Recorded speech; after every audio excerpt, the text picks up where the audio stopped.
Serat Darmo Gandul merupakan kitab yang cukup dikenal dalam kesusastraan Jawa. Tidak sedikit yang menggunakannya sebagai bahan studi sejarah, terutama terkait keruntuhan Majapahit. Serat Darmo Gandul merupakan serat yang berisi cerita tentang dialog antara tokoh-tokoh pada zaman dulu kala di Nusantara. Dalam serat ini pula, didapatkan cerita berubahnya keyakinan Prabu Brawijaya dari agama Budi beralih ke agama Islam.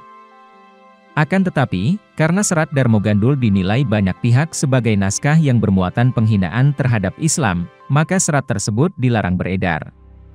Cerita apa yang membuat umat Islam begitu marah dengan Serat Darmo Gandul ini?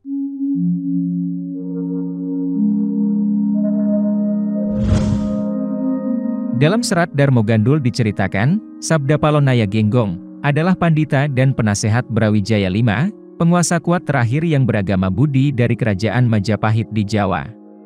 Bagian mitologi Jawa, keberadaan Sabdapalon dipercaya maurekso kekuasaan di Jawa.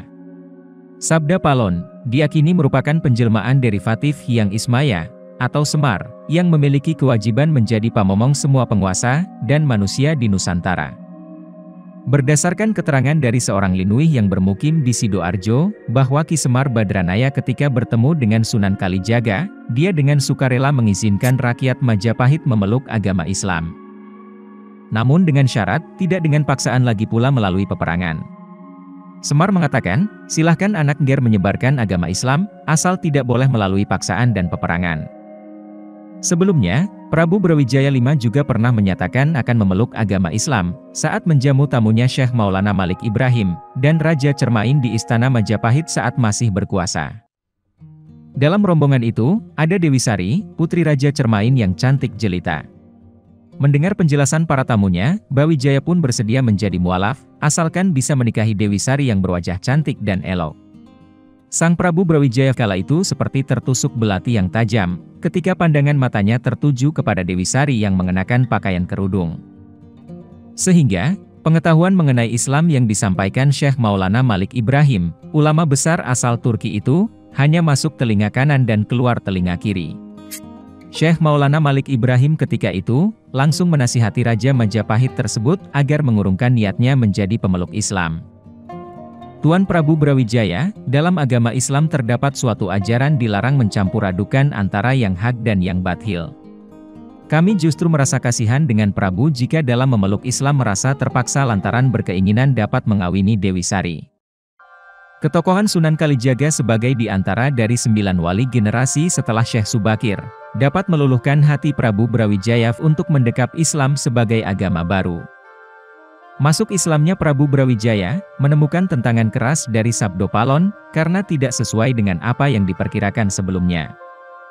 Dengan kasar dan menyangga amarah, Semar Badranaya berbicara kepada junjungannya Prabu Brawijaya. Saya tak inginkan masuk Islam Sang Prabu, karena saya ialah penguasa, pembesar, atau Danghyang Tanah Jawa. Saya ialah suami yang menolong anak cucu, serta semua raja di Tanah Jawa. Saya ialah raja dari seluruh spirits di Tanah Jawa, saya sudah hidup, guna melayani keturunan Raja Jawa. Disinilah kita berpisah.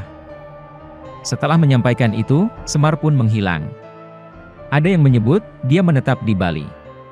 Namun, Ki Semar masih sempat menyerahkan ancaman, akan menciptakan sengsara untuk penduduk Nusantara sekitar 500 tahun.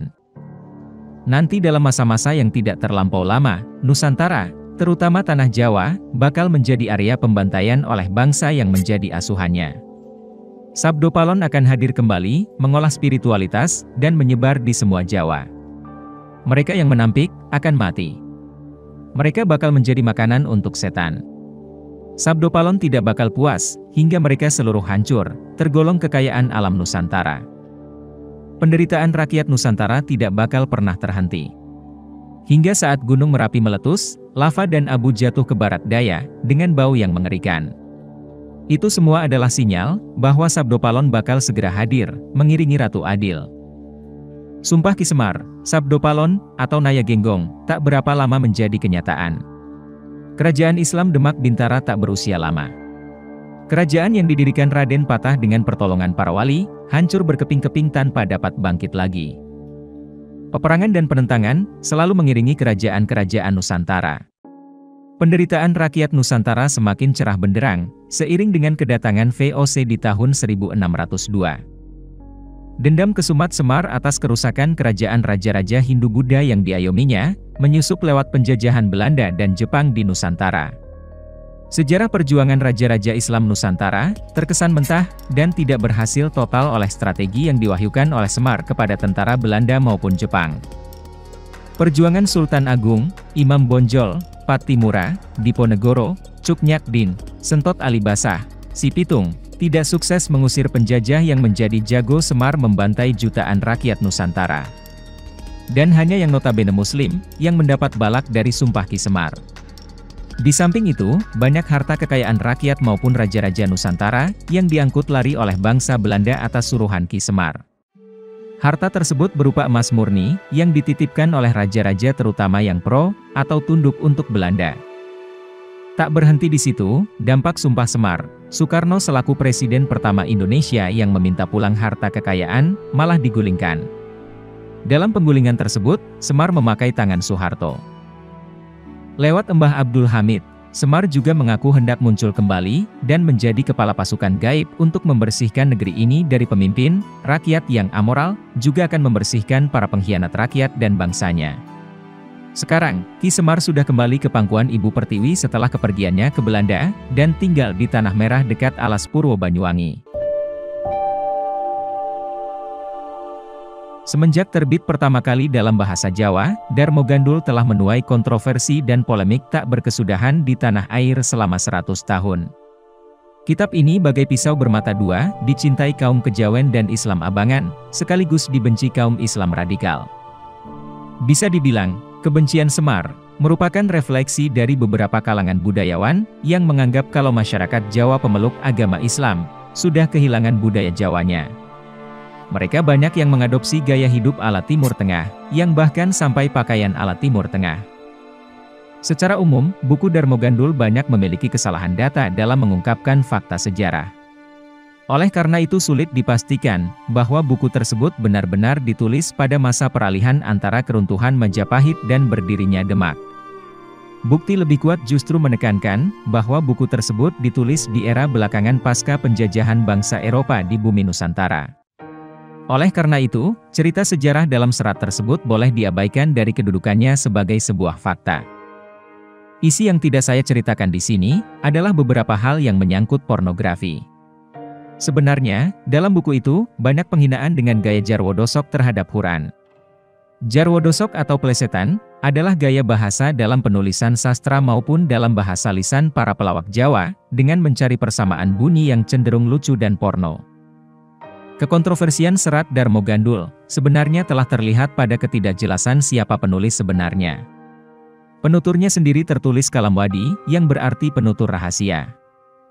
Timbul kecurigaan, bahwa naskah ini ditulis oleh Raden Ngabehi Ronggowarsito. Namun, klaim ini diragukan, sebab Ronggowarsito senantiasa mencantumkan sandi asma, kalimat-kalimat yang menyiratkan namanya, dalam setiap karya-karyanya. Terlebih ada bukti yang menyatakan, bahwa Ronggowarsito sendiri adalah seorang santri. Penelusuran lebih lanjut mengungkap, bahwa serat Darmo Gandul mengambil ide cerita dari serat Babat Kadhiri. Meskipun merupakan hasil plagiasi dari Babat Kadhiri, namun, serat Darmo Gandul tampaknya ditulis berdasarkan motif tertentu, yaitu keberpihakan pengarangnya terhadap pemerintah kolonialis Belanda, dan kecenderungan terhadap keberadaan misi Kristen di Tanah Jawa. Unsur Kristen dalam serat ini, boleh dikatakan dominan, dengan menggunakan simbolisasi Witkatfruh, dan berbagai cerita yang berasal dari Bible.